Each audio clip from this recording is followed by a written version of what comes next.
by the military-industrial complex.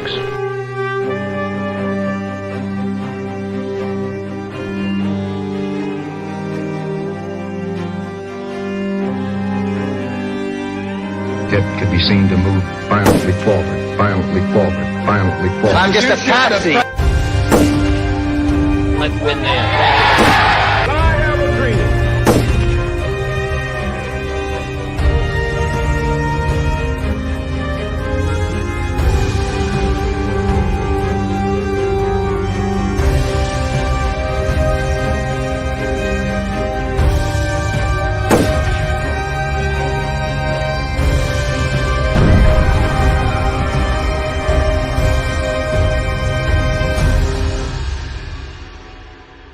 I said this once or twice, but it bears repeating.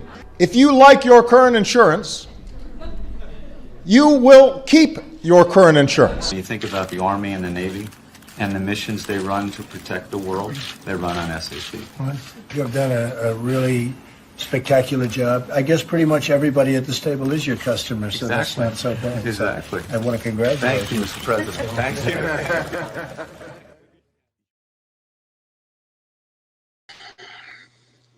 And we're back. How you doing, George? Great, Peter. My only problem is somebody in Holland wants to send me $8,000 for our Main Street office in Blissfield, Michigan, and I don't take crypto. So I guess there could be worse problems to have. It's not a very hard problem to solve. You get a wallet. If you're on a Brave browser, I think you can even put the wallet in your Brave browser. Well, Aaron Adler, you need to put the wallet in your browser, and then the person from Holland can send you the money because he's the one who's paying the rent in Blissfield. So, wow, that was easy. Thanks, Peter. Well, that's great news, George. You know, you put the good energy out there, Peter, and good goes. You know, people want America to be successful. They want a Main Street USA. You have a little town where you live, which, you know, there's a little shopping center there and so forth, and the local movie Well, they're theater. trying to turn it into a little Beverly Hills or Via Monte Napoleone or something. Yeah, but I have a little town that used to have a deli and a sporting goods store, and now we have a Saint Laurent and a place that sells $27 hamburgers. So it's not exactly like it used to be. We're not trying to say Pacific Palisades. Yeah. I wish Pacific Palisades was still a small town like that, but unfortunately, the oligarchs found it. But I wanted to do a shout out because this is awesome to Michael Carlin.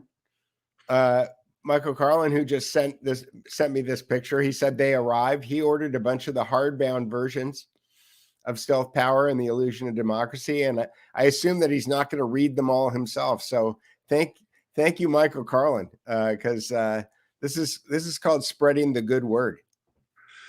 Yeah, and Michael, very noted filmmaker. He did the one about the Tupac and Biggie and their wars, and he took me all around to Murder Burger and all the places. He introduced me to the mayor of Compton. And we went to all the oil fields that nobody said existed. Omar Bradley. I met Omar Bradley. Yeah, he's quite the character. Yeah, Michael is a very well-known filmmaker and does the edgy stuff. And, the stuff where you have to have kind of nerves of steel, going into do all the gang documentaries and stuff. And he was good enough to come down and share his knowledge with our group that was doing the Salk Institute. And we also were doing the Navy Health Research Center stuff in Point Loma. Came down and did his great stuff. He also went out to our thing in one of the charrettes in Maryland and lent his filmmaking expertise. So a great shout out to Michael. And again, he's an influencer. He's a Hollywood guy. So, Century City. He's Mr. Century City. Yeah. So it's good to get the books in the hands of people like that because they influence a lot of people. Indeed. So, George, the Braverman Prophecy. Well, it looks like it might come true before the clock strikes 12. I usually try to make predictions for the next year in at least like a couple of days to tick off the calendar before they come true. But I sent you a late breaking notice that this Red Sea thing is looking like it's going to happen. The UK and I think they tried to build a NATO coalition for this, and I don't think they got the support they needed. So this is going to be like one of those Libya bombing things where the jets leave from only UK or US bases or missiles or ships. I think it's mainly going to be a warship firing missiles kind of thing. Maybe some amphibious operations, but it's happening as we speak. Well, let me see if I can share what you've got. Oop, I clicked the wrong button there. Let me present, share screen, window. It's really interesting. If you double click, it's Apple. I'm having Apple problems. Sorry, I'm sharing my Apple problems with everyone, and I shouldn't do that. Window, tools. Well, for people who don't know, if you're a Beach Boys fan, the Beach Boys sang about it. It's the Ba Ba Ba Ba Ba Baran Strait at the bottom of the Red Sea, and that is a second Suez Canal choke point, and that's where all the action is. And guess what? Maersk ships. Here we go. Right. Well, yeah. Well, is this a video? I think you just sent me a screenshot from Al Jazeera. Yeah, I sent you 4 screenshots just because I thought it would be better that you could see what the major outlets are reporting. But yeah, and because you sent them to me all in one text message, then I can only open them one at a time. Let me see if I can get this going. And I'm sorry, I'm crying about my technical problems. Well, if you go to my Substack, georgewebbsubstack.com, I wrote about it, the Braverman Prophecy. It's the second pinch point or choke point. There it is. You see the Ba Ba Ba Ba Ba Sharan Strait. You know Djibouti. That's where Ken Hale threatened to murder me and my family with the Jonestown and the flamethrowers in the Waco. He was based right there at that point on the other side in Djibouti. Wasn't that a Frank Zappa album? Shake Your Booty. Oh, I think that's Shake Your Booty. Yeah, right. Yeah. Well, Shake Your Booty, I think was the name of the album. Shake, shake, shake, da, da, da, da, shake, shake, shake. I think that was Casey and the Sunshine Band. I could be wrong. But Camp Lemonnier is sure there, and they sure get accused of using bioagents. And that is where the MQ-9 Reaper base would be coming from. And of course, General Atomics at our San Diego charrette, James Jameson, the billionaire owner of General Atomics, did not want us there in that charrette house. 3 different threats to the city to get us out. But isn't it amazing how the world does come full circle? So wait, so what's that story? Well, we went down there to this Navy Health Center. It seemed like the U.S. Navy 7th Fleet. You're very concerned about catching things like, Kuru and all these Southeastern Asian things during the Vietnam War and the Korean War. So that kind of became the Tropical Diseases Center for the Navy. Mm-hmm. And oh my goodness, look at this Peter Duke artwork. I don't know how I went from that to that, but yeah, this was. I like it. I was trying to get GPT to make art for today's show. So for people who follow the Duke Report on Buy Me a Coffee members and people who follow us, I send the art out whenever we do a show. So yeah, so it didn't really get the geography right, but it's it kind of this is what you're talking about, right? Yeah. Are you talking to me? Are you talking to me? We had a show, Are You Talking to Me, a couple of weeks ago that predicted this, a Gulf of Tonkin event here in that Bab el Mandeb. Look at all these fantastic AI art pieces here. Oh my goodness gracious! This is you give it a little bit of an idea what you want, and it just comes up with it. Yeah. This is awesome. And, it looks like we'll begin. It's funny how they always do these things on Christmas Eve or Christmas Day or the day before New Year's when you're going to watch football. Like that's when they signed the Federal Reserve. It wasn't at Christmas Eve, 1913, when the Federal Reserve became a law. Yeah. Yeah. And NDAA, National Defense Authorization Act, every year on either Christmas Day or the night before, when you're with your constituents. Here we go. These are all fantastic, though, Peter. Yep. And for people who follow the show, they all got these in the email before the show started. Actually, yeah. Yeah, and quite appropriately, 3 ships did get sunk by the U.S. Navy, and I think there's going to be a missile attack now, and I think maybe even boots on the ground with special forces. Well, what's interesting is that they've created this. It reminds me of the torpedo boats, the North Vietnamese torpedo boats, because what they've done is that is it Yemeni rebels? So Yemeni rebels what's a Yemeni rebel? How do you go? Do you pick up the phone? Do you go to the Yemeni rebel web page? Do they have a Twitter feed? They probably have a Twitter feed. Probably run out of Langley or London. So the Yemeni rebels are saying that no ships or no Israeli flagged ships are allowed through that strait, or they're going to hit them with cruise missiles. And I guess one of the things, if you go to the Duke Report and you look under search engines and you look on shipping, you can see every commercial ship that's at sea right now. I guess they look on that website to see whether or not the ship that's going by is heading to Israel. Because if it's heading to Israel, then they say that they're going to shoot a cruise missile at it. Yeah. This is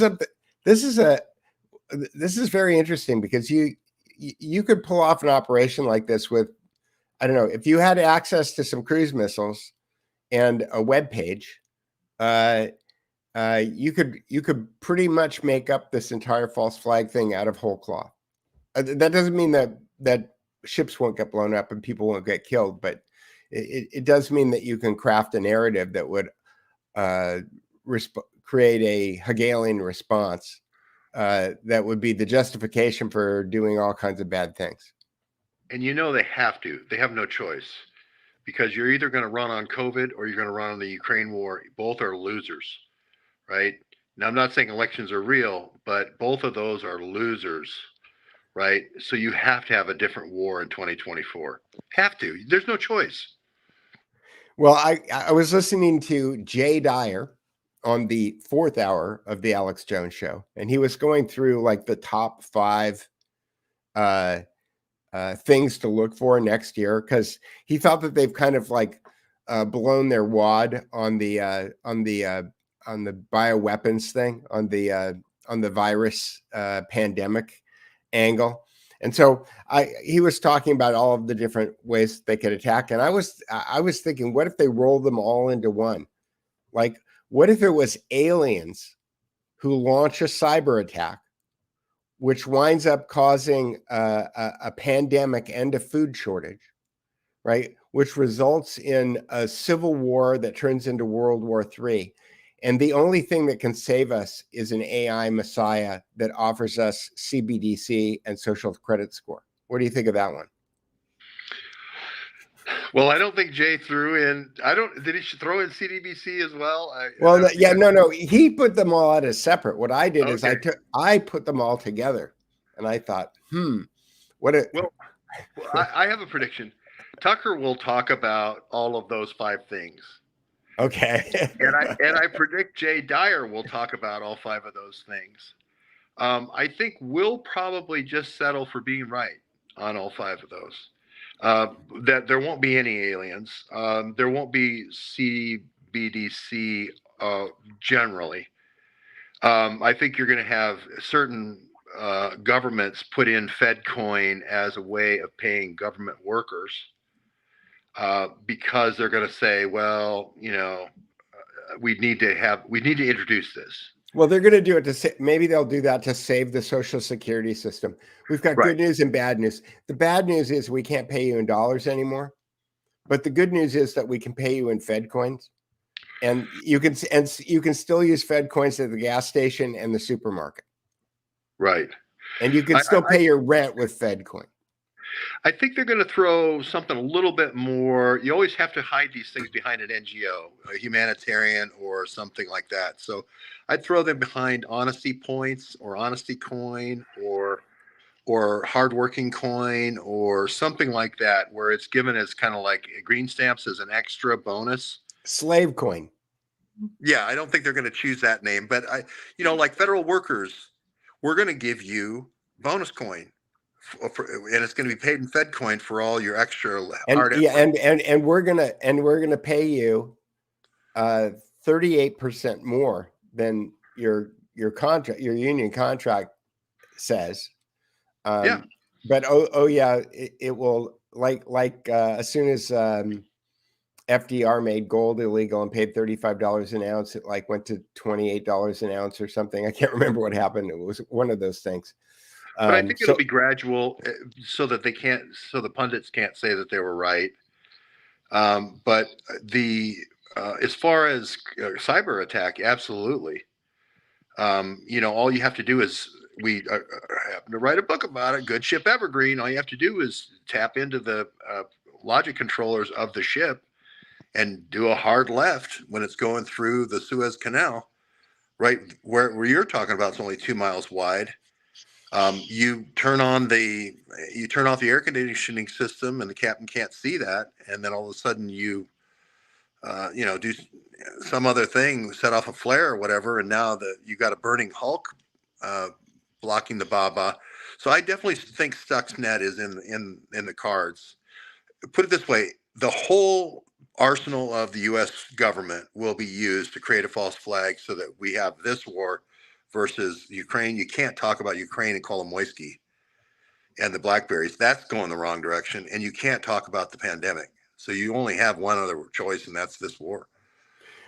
Well, and there's also I know that I've talked about this on the show before, but and I have a video that I actually captured from Robert Grant, Robert Edward Grant, who's got a great Instagram channel, and he's a mathematician and ex CEO at Bausch and Lomb,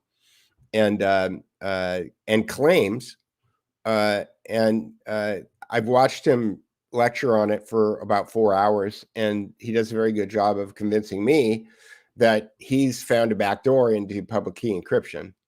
And if that's true, and he's published it, so if that's true, then the cyber attack, and what's funny is it's based on a right triangle.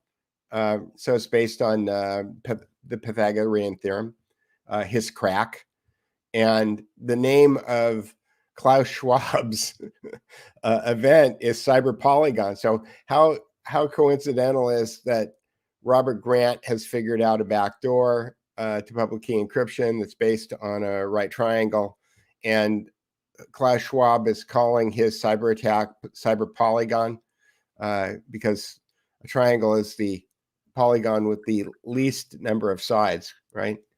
And I, of course, say this is a throw, because it's the ellipse is the key, and elliptic key.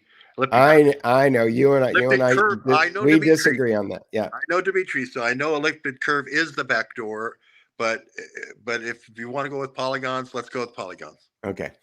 But what we do agree on is that there is conceivably a backdoor that is built into the encryption scheme that has been there since day one. It was when RSA encryption was adopted as a standard on the internet. They knew at that moment in time that they had deployed something that had a backdoor built into it. At which point, any kind of hack that you can imagine is possible, because there is a master key out there. There is a lockpick that people who have been sprinkled with the right information or have access to. And in that case, nothing is really safe. And people talk about Bitcoin and how Bitcoin is created, but a lot of people keep Bitcoin in wallets, online wallets. Tazor. There's an offline device, George, that you can get called a Tazor, But you probably need to convert the Bitcoin into actual dollars in order to pay the rent at Neighborhood News Studio. So, but you can get offline. You can actually print your Bitcoins. You can print them and you can take them offline. So you could. That's called cold storage. Very cool. Well, and I wanted to make a distinction here because even though it's about the same square footage as Neighborhood News Studio, it's daylight hours operation only, and but it is on the state border between two states, or three really, Indiana, Ohio, and Michigan, but two really super key states that if Biden wins those, it's over, right? And Michigan and Ohio are those two key swing states. So the swing state studio has swung into operation, and it's nice to have a headquarters because we want to bring people from all over the world here who care about fair and free elections, right? So that's the idea behind having some brick and mortar. Now, $1,000 a month. This isn't Gavin Newsom's headquarters here where you have a wine bar. I mean, $1,000 a month. But don't you have two weed stores? Isn't it between two weed stores? No, it's nice to have I-75 access. It makes me feel much better about the fact that you just shook your head and you've decided not to go for the space between the two weed stores. No, but It was funny. It was right across from a Ford factory that we're celebrating. I'm not saying we're not taking credit for the Ford factory, but we talked about needing factories. There was nothing there, and now there's a Ford factory there. But if you go east toward the little town of Adrian, which there's this little town called Blissfield, and Blissfield is the town that Walt Disney had in mind.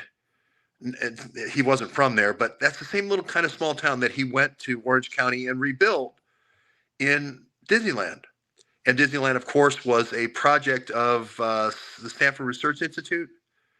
And Disneyland was SRI?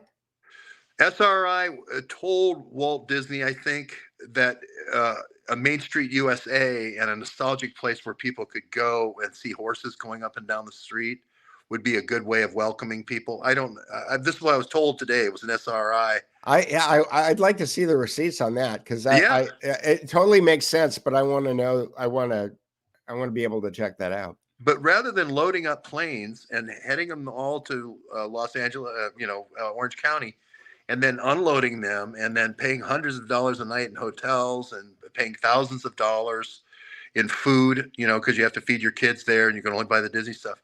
And now Disney wants to shut down X and withholding all their advertising from Twitter X. We thought, well, why not? Let's go ahead and make your hometown and your Main Street great again. So it's make your hometown, make your Main Street great again, and screw Disney.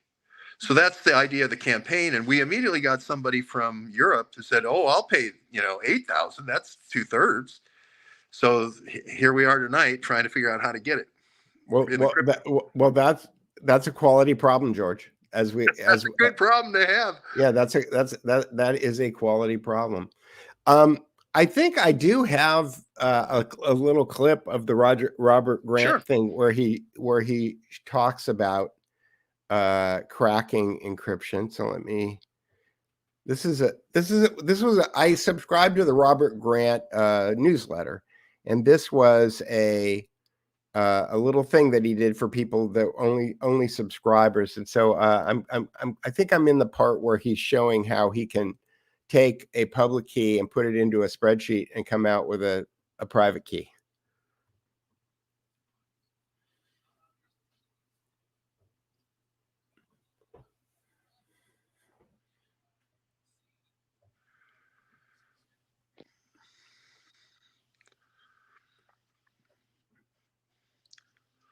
And the whole idea of I can't hear it yet, Peter. Oh, you can't hear the audio? No. Mm-hmm. Oh, I'm sorry, because he was talking and I was listening. And well, maybe there's another way for me to do this. It might take me a minute or two to get it ready. I'll just tell people that it's all encryption, or most encryption is based on multiplying two very large prime numbers times each other on the principle that two big prime numbers multiplied times each other gives you an even bigger prime number. And if you know even the bigger prime number, there's no way of factoring and figuring out what the two prime numbers were to factor into it. The webinar. Those become the two keys. Go ahead. No, that's okay. I'm just getting back to the place where I was, but she interrupted you, so it made me think that you could hear the audio now. Okay. Relationship, it looks to me like right triangles. It's kind of like right in their face, but whatever. So almost I'm an hour and 20 minutes into the video at this point. Okay, so he's done all of the blocking and tackling to get to the point where he can explain how this spreadsheet works. A year later, Chacon's record still stands, though a full solution to the sum product conjecture is as far away as ever. Using Elk's method, mathematicians have been making progress at an incremental pace that seems unlikely ever to get them all the way there. For that, wholly new ideas are called for. So it seems that there must be a geometric relationship between the sum and the product of two integers, but nothing discovered yet. Well, that is until our sum product conjecture. And our team discovered this, which is that the relationship is that you take the two factors, x and y, which would be prime 1 and prime 2, and the value of the height would be the square root of the public key, therefore. So taking a public key number, putting in a square root there for the height. The symmetry, and it will always be the case without exception. So you can test this on your own. And that's one of the things that bugs the hell out of me, is people that are sitting there saying, well, I talked to a mathematician and, they said this isn't true. You don't need to, this is such easy math. You don't need to go to a mathematician, just do it on your own. And this is not something you'll find in any textbook anywhere, because this is a new discovery, but it's always true without exception. So the entanglement is between the sum and the product in this way. The product is square rooted for the height, and the sum of x and y is divided by 2. Just like I showed you, the cube root of 2 is the major third that links up and entangles with 3/2 for the perfect fifth. The same kind of thing is happening here. Nature is doing this beautiful, elegant relationship, which is square rooting the public key, entangles directly to having the sum of the two factors of that public key. And side A becomes y minus x divided by 2. So that's the relationship, and that is Newton's inverse square law. The distance from the line base of B to the baseline of the hypotenuse is a relationship that is exactly a square of the distance between the prime numbers. Isn't that interesting? So the inverse square law is what impacts gravity. It's what impacts radiation. So if you end up unluckily next to a nuclear bomb and you're within some strike zone vicinity. So just to interrupt here for a second, what Grant claims that he has discovered, as I understand it, is that he discovered a new kind of number that he calls a quasi-prime, which is a number that is the result that is of two prime numbers that have been multiplied together, which is exactly how public key encryption works.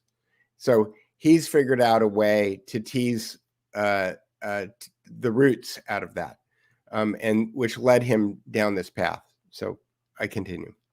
The amount of Geigers that someone will be reading off of you, if you somehow manage to survive that, will be directly related. The amount of radiation you take, and therefore your risk of cancer going down the road, is going to be directly related to your distance as an inverse square of the distance that you are from the blast site, from ground zero. So this is exactly what's happening here. So we could take this as an example and take the number 12,193, take its square root, it becomes the height. We take its hypotenuse, which we know is 113, and we know its side A is 24. And so you simply take 24 plus 113 equals 137. Right. 24 subtracted from 113 equals 89. 89 multiplied by 137. My producer tells me that I'm off topic. Okay, well, I'll just say that you have resoundingly proven that you need encryption to do covert action, and you need encryption to do a secret government, to do a stealth power, if you will, and in order to carry off an illusion of democracy. And I know personally the author who wrote Stealth Power and the Illusion of Democracy. Cabango. This is one of the things they talk about is secrecy and encryption. And the author, Peter Duke, is the guy who wrote about it. Why is it blurring? I didn't turn on this blur. You know what it is, Peter? Is I think it's because you move like pretty far forward and it established a new focal length. If you clap that book to the side of your face really hard, I think you establish a new foci for your camera. Oh, let me see. I just turned off portrait, and let me. Oh, that is see Apple. See? Apple. Yeah, I had to do that part though first, and get it to work. Well, and I love the path he's going on. He's saying there's a geometric principle, and if you know the equation for an ellipse, it works. Well, I'll tell you what. This video isn't available anyplace on the internet, but what I will do is I will try to figure out a way to make it available to you, George, and to members who are members of the Duke Report. I'll try to make sure that they have access to that video. And Mark Kulak did a thing on elliptic curve encryption, and it was brought to the University of, or it was brought to Pittsburgh in 1995 by Dmitry Alperovich, whose father did write the encryption program for the KGB. And he worked with the FBI counterintelligence group to bring it there. And the idea was that they would plant this in all of the military, and the military would move to this encryption. And therefore, they would have a back door for all of their friends. And so this gentleman is very much on the right track. And then I'm going to jump ahead to where he's pasting things in the spreadsheet just for a second. Okay. Here we go. The two prime factors is simply side C minus side A plus side C gives you these two. Let's go back to where he begins. Right, randomly. I'm just going to take these values. I'll just hit it again. I'll take these values. He's taking, and I'll put it in here so you can see how this works. Now, exponential time would be the larger the number, right? The longer it takes to do a search. So this one is, in JavaScript, this is only done to test numbers that go up to 60-bit. So this is a 31741947959. Okay, and now you'll be able to see how quickly this does this. So 0 milliseconds, and it cracked it into these two primes. Now, if I wanted to look at this closely, and this is from a real generator of real RSA public keys. So you can see this is forming a right triangle, which these two numbers are pretty close together, which is rare to see them this close together, but they do exist this close together. So let's test another one. Okay. You'll notice also there's a pretty tight cluster when you're testing certain numbers of certain sizes, because the two private keys always have to be the same length. And when you have that constraint and you place it on the system, which all computers do when you're testing, different sizes of public key cryptography, then you'll always end up with numbers that are relatively in the same vicinity as each other, not very far apart. So 0 milliseconds for this crack, these numbers are a little bit farther apart, and you can see that the right triangle then has a longer side A. But the value of, the two prime factors is simply side C minus side A plus side C gives you these two factors right here. It's very simple. And Peter, can I just say, if you imagine a point of the X and Y, okay, as a point on a curve, if you draw it around the XY axis, yes, the culmination of all of his, so that he's doing a specific case, I'm talking about the general case, the line described is an ellipse. Right. I understand. And Yeah. it's like the Alan Green cover of Shakespeare's sonnets idea. And that is the answer to encryption, and people care about it. And again, as I said, these things are only important if you're trying to take over a democracy. If you're trying to take out a constitution, you need encryption. I don't actually think they're trying to take out democracy, because and I may be talking. A lot of people may disagree with me. You might disagree with me. I think when T.E. Lawrence was tasked by Winston Churchill to go take out the Ottoman Turks, because ultimately what Great Britain was trying to do is to destroy the Ottoman Empire. He was instructed that he was attacking the railroads. So basically, the situation was that the Ottoman Turks were extended through Saudi Arabia, and they were supplied by trains. They had train lines, and the train line was specifically the Hejaz Railroad. And that, I'm going to bring this back to democracy. I know it sounds like I'm going on a bird walk, but I'm going to bring it back to democracy. I know you will, so okay. You keep going. Okay. So the Turkish army was wedded to the trains. Their food, their water, their ammunition all came down the Hejaz Railroad on these trains. And so Lawrence figured that because he had camels, he could operate like a navy. And he could go out into the middle of the desert where the Turks couldn't find him, and he could stay out there as long as he wanted to. And then he could come and pick his spot where he could attack the railway line, and he could blow up a train now and again, which would destroy all of the supplies going into the Turkish army. And what he was told by the British High Command was, don't do too good a job. That the idea was that he shouldn't do such a good job at destroying the supply lines to the Turks that they withdraw, that they give up, and that they leave. It was more important to the British that the Turk military units that were in Arabia, that were there to fight Lawrence, stayed in Arabia. And so his job was to just keep them in place, to just keep them hungry enough and desperate enough that they were ineffective. And I think that that's exactly what the purpose of democracy is. I think in a perfect case, the democracy makes a great idea. If you had qualified voters, that is, if you had people who understood the Constitution and had a value system that was in line with the other members of the other citizens of the country, that democracy sounds like a great idea.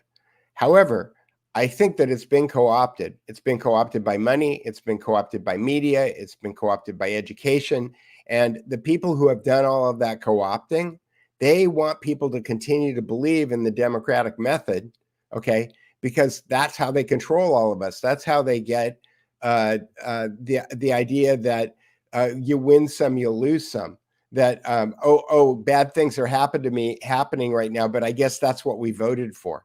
That they need that social proof of an election in order to be able to control all of us. And so I don't think they actually want to destroy democracy. I think the people who are saying that they're George Walker Bush, said that he wanted to make the Mideast free for democracy, right? It was the reason why we had all these color revolutions in Libya and places like that, was to make the world free for democracy. The Maidan Plaza Ukrainian revolution, to make Ukraine free for democracy. They love democracy because once they get everybody buying into that democracy thing, since they have control of the media and they have control of the corporations and they have control of everything else, education system, then they can steer that ship of state wherever they want. They get the social proof and they love democracy. So that's the end of my story. Well, I mean, if you're questioning, the process of democracy, I have to tell you, we did this, 4 years ago in Michigan. For 2 years, we had the studio in the journalism school where we were teaching, young aspiring journalists to cover elections. And we all went to bed saying the only thing we really fear is Was going to sleep. Yeah, exactly. That the only thing we fear is Trump's up and winning and gaining until 3 a.m. in the morning. The only thing we fear is sleep, because we're fearing the TCF Center, because the TCF Center, we had people watching the transit lines, and all of a sudden there was all these people coming from Ohio, coming from Illinois, coming from Indiana, and they were all streaming. And then there was a case to be made by the guy who was the old DNC guy. I can't remember his name right now. I was in a lawsuit with him when I sued the DNC, but he was saying how unfair it was, the instructions for voting at the TCF Center. This is the main kind of arena in Detroit, and how the TCF Center should be held open for voting for 4 days because of, minority access to the polls and so forth. And we had people watching the bus lines; they were streaming in. So I share your pessimism, but we're here in Michigan again, and we're watching again, and hopefully we don't get fooled by the same trick twice. We were watching in Ohio back then, if you remember. Don't you think that pessimism, though, is a relative term? Like, I don't think of myself as pessimist. I think of myself as a realist. It's only pessimistic if you have been told that there's Santa Claus and you find out there's no Santa Claus. Like, if you know that Santa Claus isn't real, then you're not really disappointed when you find out that there's no Santa Claus.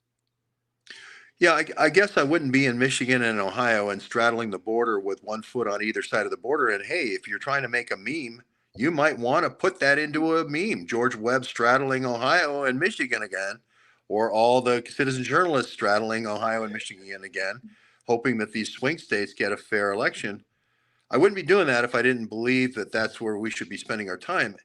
And there's a third thing that might happen, which is Trump gets disqualified in, let's say, Colorado or Maine or Ohio or Michigan, and then a plurality of 270 doesn't happen. And we all remember what happens when that happens. It goes into the House of Representatives. And all I have to do is take one Kevin McCarthy and give him one $10 million contract at the Brookings Institute, so that he taps out, which he's going to supposedly do tomorrow. Now the House of Representatives is what? It's all even Steven, or it's close to even Steven. I only have to tap out one other Republican, and now I get the presidency by default. But again, we wouldn't be exposing these things. Who's the president in that case?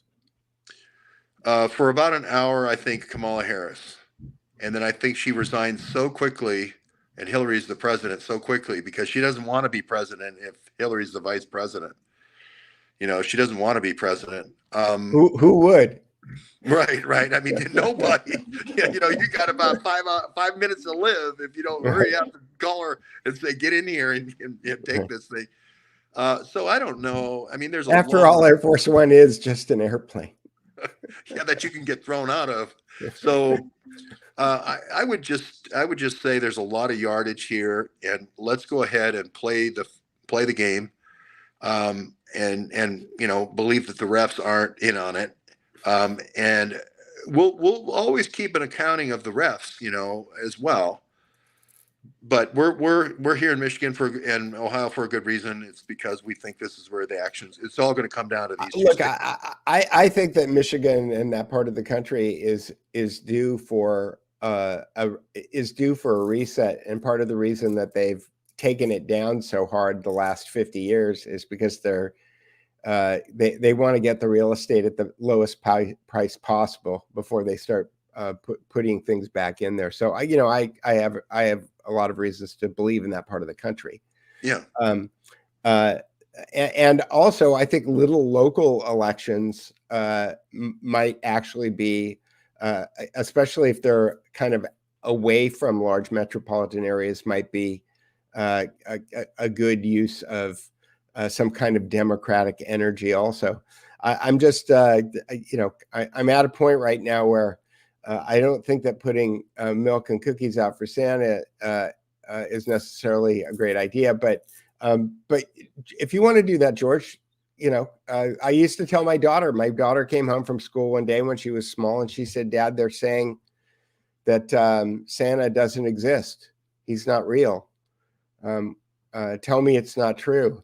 And I said, if you want to get presents from Santa, then you need to continue to believe in Santa.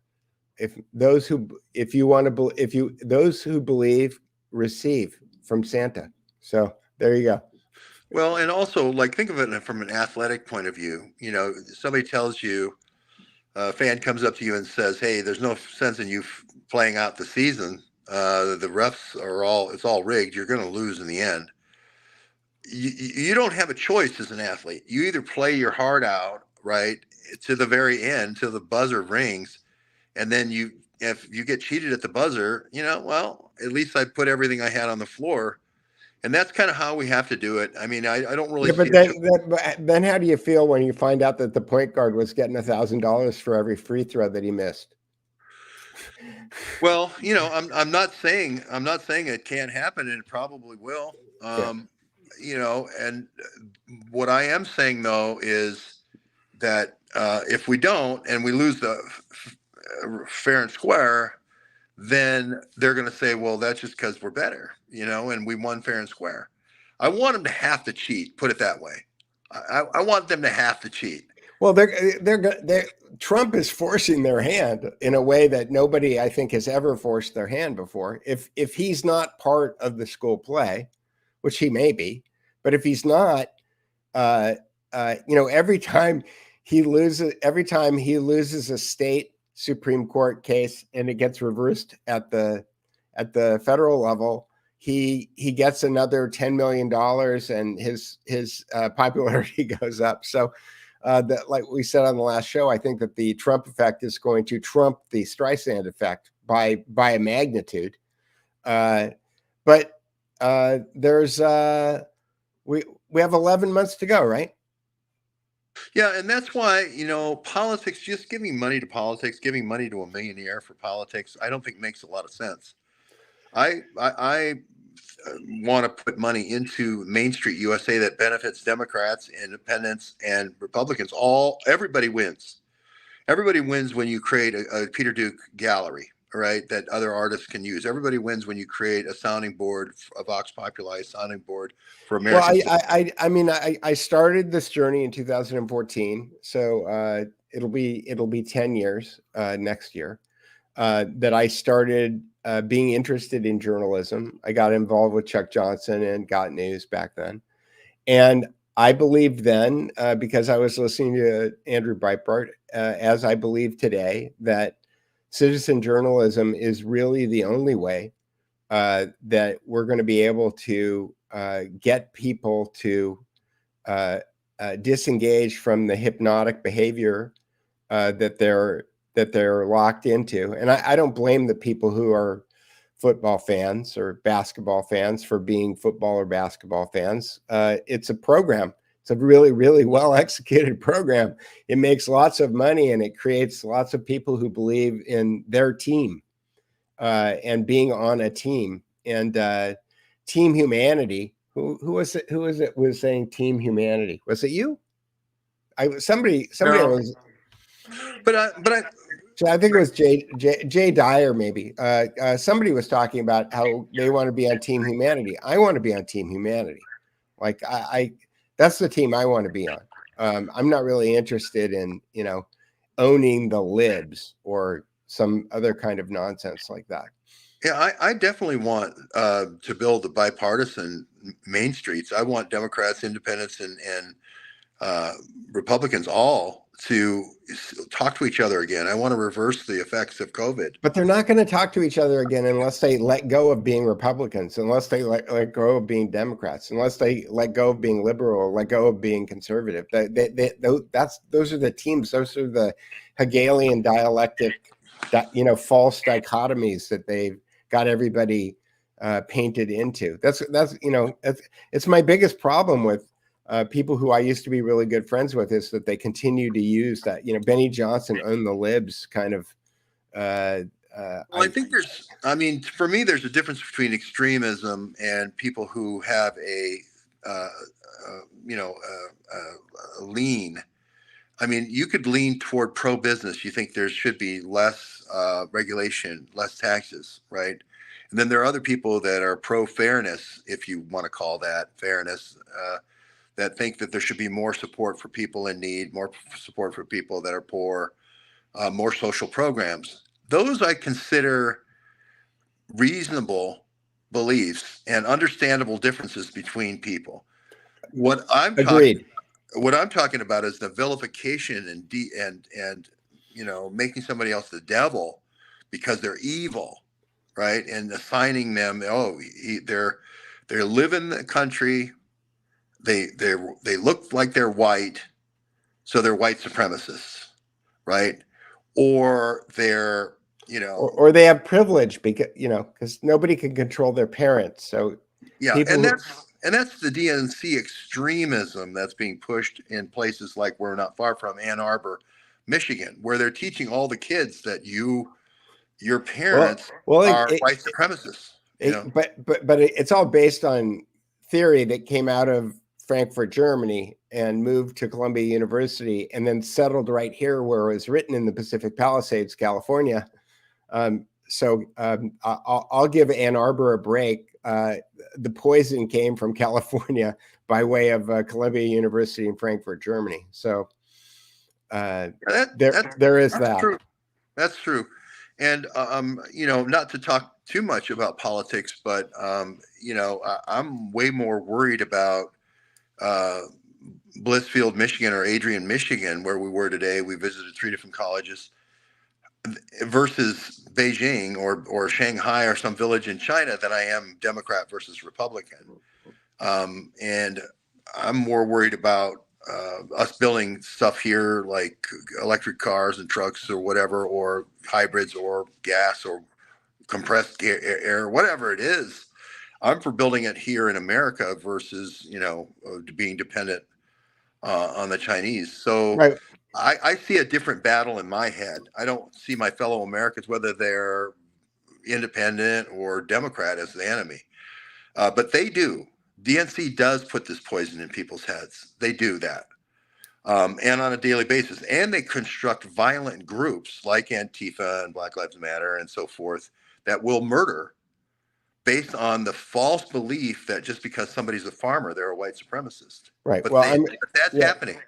Yeah, no. And I'm reading this book called The Illuminati and Terrorism, where it kind of goes through the whole history of this. This is an old idea. This is a really old idea. This is how you divide and conquer, right? Is that you spin up these revolutionary terrorist groups because fear, it turns out, is very cost effective. You can have one guy with a knife, making somebody kneel in front of him with an orange jumpsuit on. And if you multiply that times the power of social media, you can scare millions of people into a direction. It's like lemmings, it's like one of these things where you wave your arm at a flock of birds and they go off, in another direction. So all of that stuff is real. And to your point, I think that the best way to deal with that is for us to talk to one another like we're people. And as the label thing winds up dehumanizing people, you don't mind. It's like that movie, Predictive Programming, the trailer. Have you seen the trailer for the film that's coming out this summer called Civil War? No, play it. I think we'll get copyright struck if I do, but let me see. Okay. Well, but I'll just delete the video off YouTube if we do. I don't even really care about the copyright strike, but a trailer shouldn't be a copyright strike. It shouldn't be, but let's see. But you would think a trailer is something that you put out publicly so that people can share it, so that you could get free PR. But Okay, so yeah, I'll play it. Let me see. And go blue, by the way. We're here in Ann Arbor for a very good reason. Go blue. And I will. And what I will do is everyone who didn't go to Ohio State, you're the smart ones in Ohio. Just wanted to say that. Yeah. So what I will do is because I'm playing this, I'll probably wind up deleting this off of YouTube when we at the end of the show. So 19 states have seceded. The United States Army ramps up activity. The White House issued warnings to the Western forces as well as the Florida Alliance. The three-term president assures the uprising will be dealt with swiftly. Let me know if you want to try anything on. Are you guys aware there's like a pretty huge civil war going on all across America? We just try to stay out. With what we see on the news, seems like it's for the best.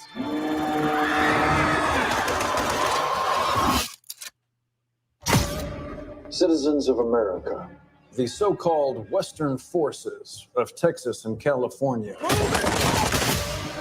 have suffered a very great defeat at the hands. I'm just going to pause it for a second to get away from the copyright thing, but Texas and California are in an alliance to go against the federal government.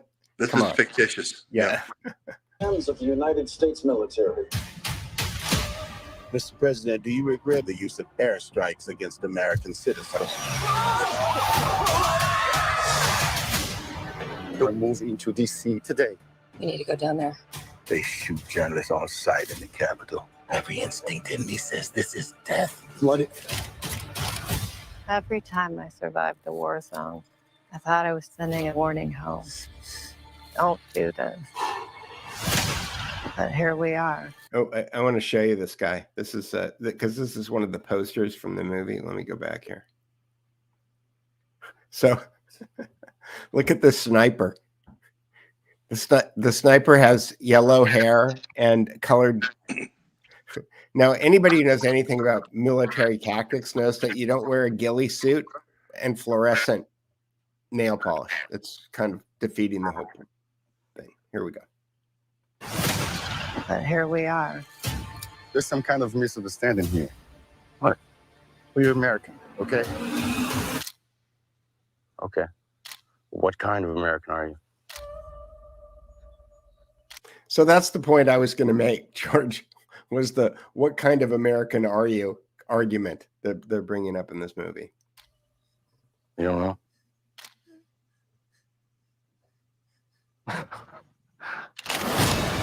The Western forces will reach the White House on July 4th. Oh my God. Get in the car! Get in the car! Move, move, move!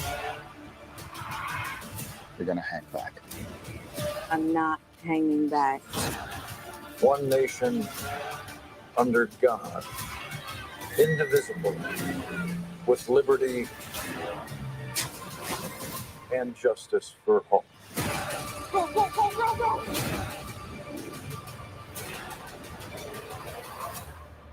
God bless America.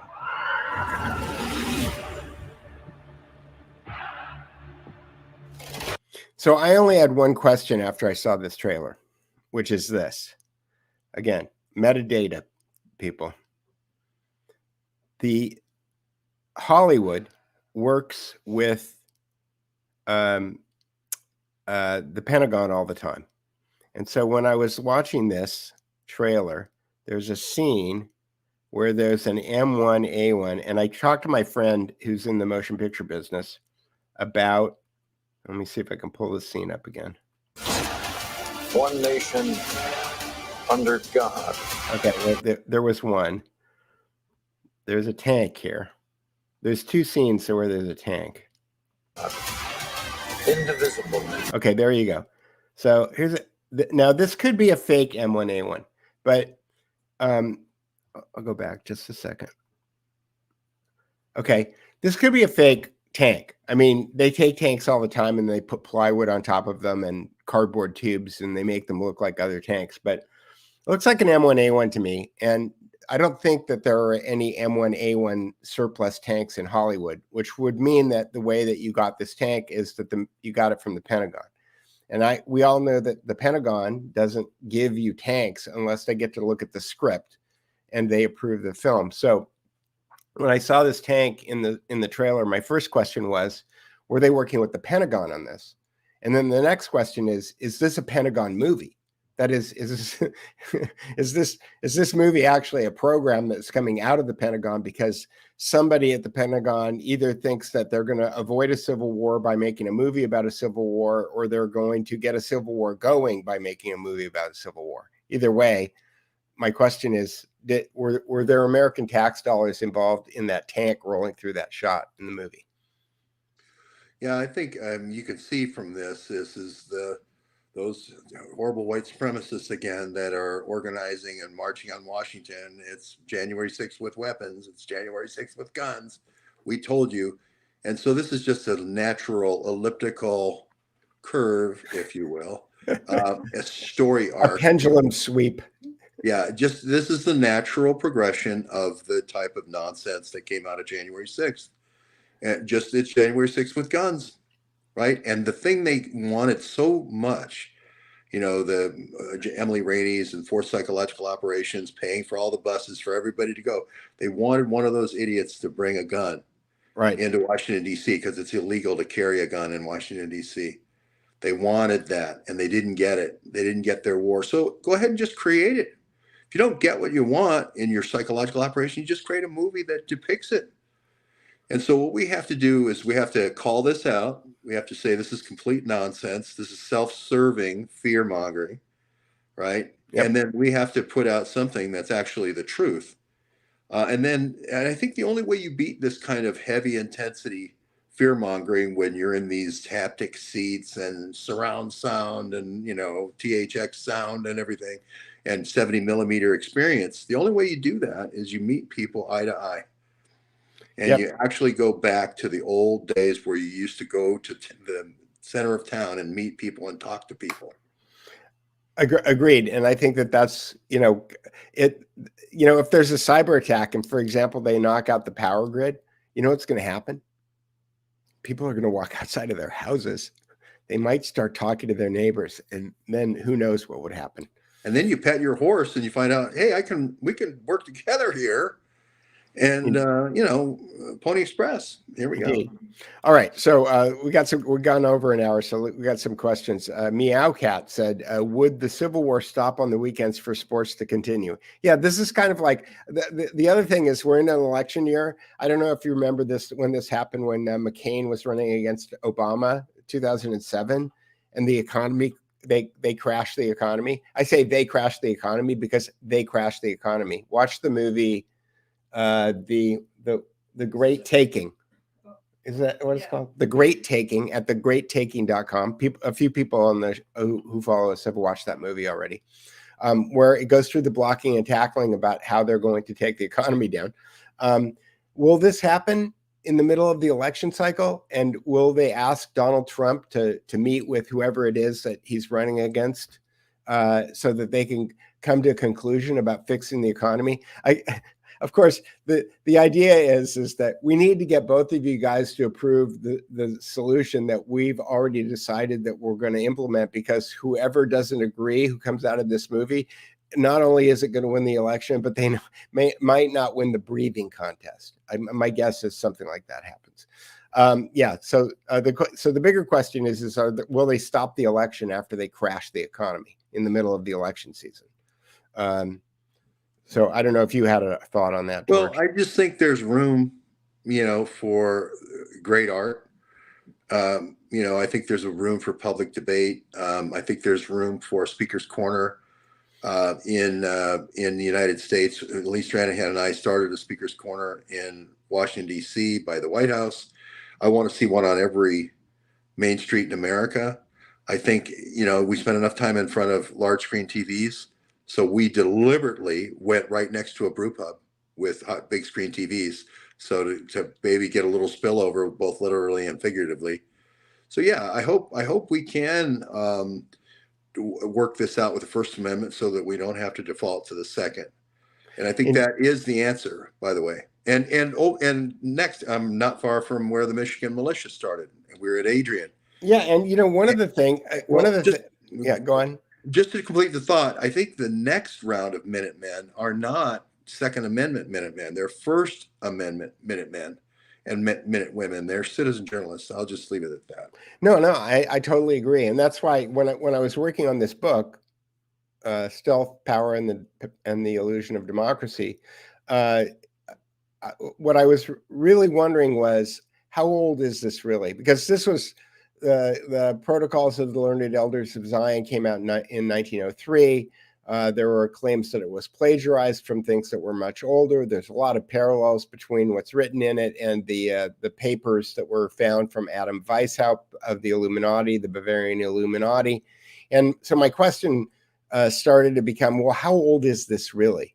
Because there's nothing about the technology in this that requires, electronics or oil-powered steam boilers or anything. It's all basically it's a philosophy book. And were the guys who wrote the Constitution, and specifically Patrick Henry, read in to what the long-term goals of the globalists were? Because if America was part of that program, because Patrick Henry, for people who don't know, insisted that there was a Bill of Rights on the Constitution, because he said if there wasn't a list of the things that the Constitution was there to protect, it wasn't a very effective document. And so, and the First Amendment was the right to free speech, and the Second Amendment was the right to self-defense, the right to defend yourself. And those things are in direct opposition to the stuff that's in this book. And somebody must be saying something really funny that I'm not seeing, because my producer's laughing really hard. And anyway, those concepts are in this book, and those concepts are defeated by the First Amendment and the Second Amendment and the Fourth Amendment, and all of the other rights that we've got in the United States of America, that we think that we have in the United States of America. And so I wonder whether or not what Patrick Henry was read in. He understood what the globalists were doing, and he knew that unless we stipulated that the Constitution was there to defend American citizens against these globalist ideas, that we were going to be, the United States would be doomed also. So that's why that's my point. You notice how they always depict, the DOD always depicts Civil War as a kinetic Second Amendment war. They never show the First Amendment war that's going on our main streets right now. Well, you and I are in a foxhole right now with the people who are watching. Yeah. This is where the war is, folks. It's like right now. You're in it. You're in it. Right now. This is it. And we are First Amendment warriors, and there's no two ways about that. And it's happening on your main street, and you should make the war happen on your main street. Your First Amendment war, you should make happen on your main street. All right. So before we say Happy New Year to everybody, Diana said, what is the Braverman Prophecy you referenced? Have we talked? Well, we started. We touched on it at the beginning. They got to go to the Substack. Braverman Prophecy is basically that you bottle the Suez Canal, you create a Trans-Arabian pipeline to Neom, getting all the Persian Gulf no longer is a bottleneck, and then you create a Ben Gurion pipeline and Ben Gurion Canal to connect to the East Med pipeline. But you got to go to the Substack for all the receipts. Okay, which story? Where should they start, George? It's called, just go to the search key and there we go. Braverman Prophecy Part 1, Part 2, Part 3, Part 4. Yeah. Okay. But that is happening, and you notice how they're using this created model, just like Jan 6 was created in their heads as a psychological operation. Now they're creating this civil war in their heads as, again, a psychological operation.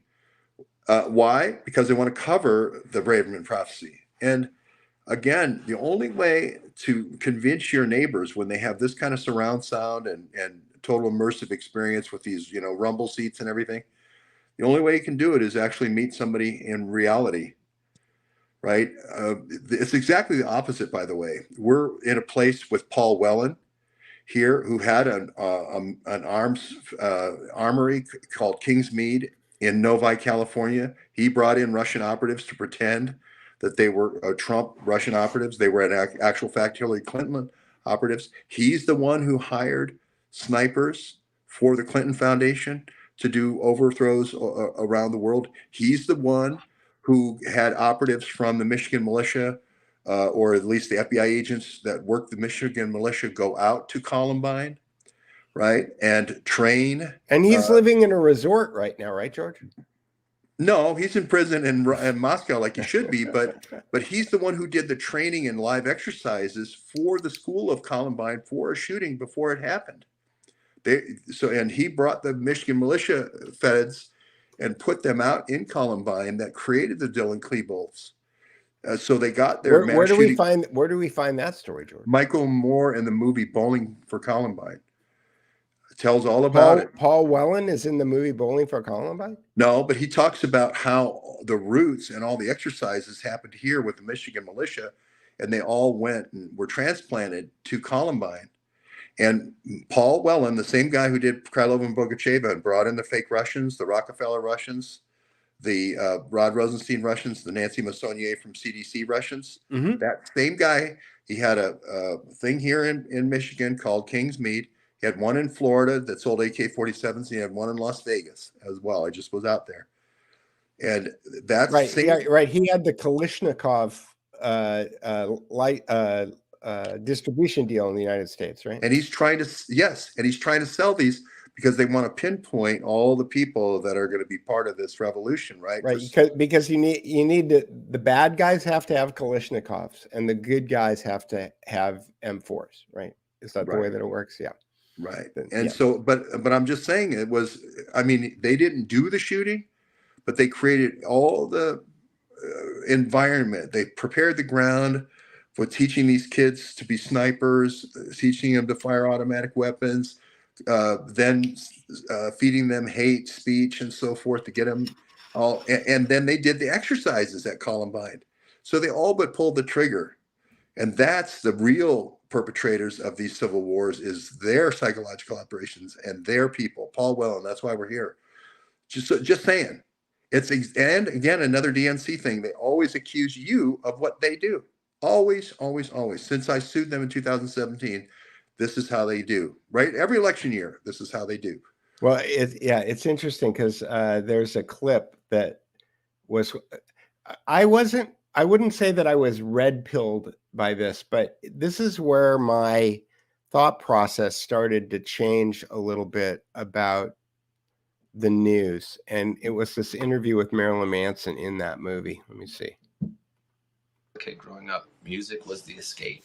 That's the only thing that had no judgments. You know, you put on a record and it's not going to yell at you for dressing the way you do. It's going to make you feel better about it. Mm-hmm. Some will be so brash to ask if we believe that all who hear Manson tomorrow night will go out and commit violent acts. The answer is no. Definitely can see why they would pick me, because I think it's easy to throw my face on a TV because I'm, in the end, sort of a poster boy for fear, because I represent what everyone's afraid of, because I do and say what I want. If Marilyn Manson can walk... Okay, I'm looking for... There's this one clip where he talks about...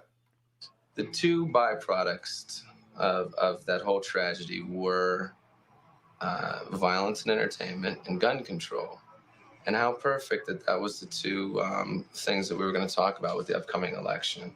And also then we forgot about Monica Lewinsky, and we forgot about the president was shooting bombs overseas, yet I'm a bad guy because I've sang some rock and roll songs. And who's a bigger influence, the president or Marilyn Manson? Do you know, I'd like to think me, but I'm going to go with the president. Do you know that the day that Columbine happened? All right, let me go to... He talks about the news. He talks about how he does the same thing the news does. That, and I think that that's really ironic, you know, that nobody said, well, maybe the president had an influence on this violent behavior. No, because that's not the way the media wants to take it and spin and turn it into fear, because then you're watching television, you're watching the news, you're being pumped full of fear. There's floods, there's AIDS, there's murder, cut to commercial. Buy the Acura, buy the Colgate. If you have bad breath, they're not going to talk to you. If you got pimples, the girl's not going to fuck you. And it's just it's a campaign of fear and consumption. And that's what I think that it's all based on, is the whole idea that keep everyone afraid and they'll consume. Mm-hmm. And that's really as simple as it can be boiled down to. Right. If you were to talk directly to the kids at Columbine or the people in that community, anyway, you get the idea. Well, and the expression "bowling for Columbine" comes from the fact that Michigan militia used bowling pins for targets. And Michael Moore was making the comment, well, those are, stand-ins for people at a distance. They have the same shape as people. And so if you go to the roots of Columbine, you'll find one guy and one guy only who prepared the ground there, and that was Paul Whelan. And he is the most responsible person. If you want to blame somebody outside the shooters, you want to blame somebody, Hillary Clinton's Paul Whelan. Right.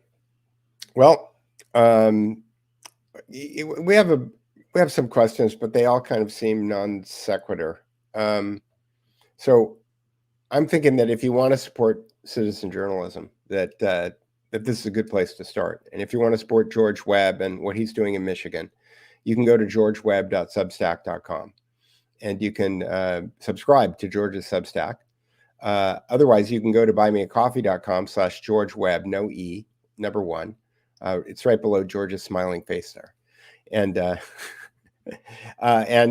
you want to support me in this channel, you can go to buymeacoffee.com/The Duke Report, where we are supported by members like you and people who buy the book.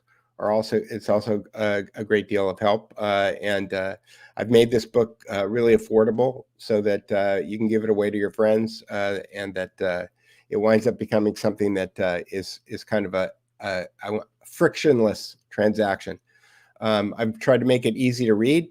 The pro tip for people who think they don't have time to read a book is that I designed the book so that you can read the first chapter and then the first paragraph of each of the next 24 chapters and then the last chapter, and you'll have a good idea of what's in the book, and then you can kind of go back and you can look at the 24 chapters in the middle at your leisure.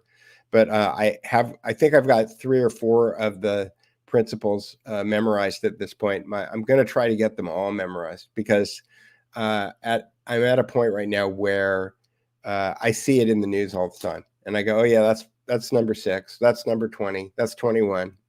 Like you can see them, you can call them out in real time. If you're looking for edge, we're past Christmas, but if you're looking for, I gotta get my buttons straight here. If you're looking for something to wear, you can wear an edgy T-shirt like this Quigley and Sutton T-shirt that I've got. George has got a Quigley and Sutton sweatshirt that someone gave him, because if you look in the middle of the lower screen here, you can go to P.O. Box Business Suite Supercenter, 1227 North Peachtree Parkway, Box 189, Peachtree City, Georgia, 30269, and you can order from thedukereport.com/shop a 3X shirt or sweatshirt, and you can send that to George Webb right there, and then George will have stuff to wear in Michigan when he's in Michigan. And so far it's been working out. Someone actually even sent him a Michigan shirt, right, George?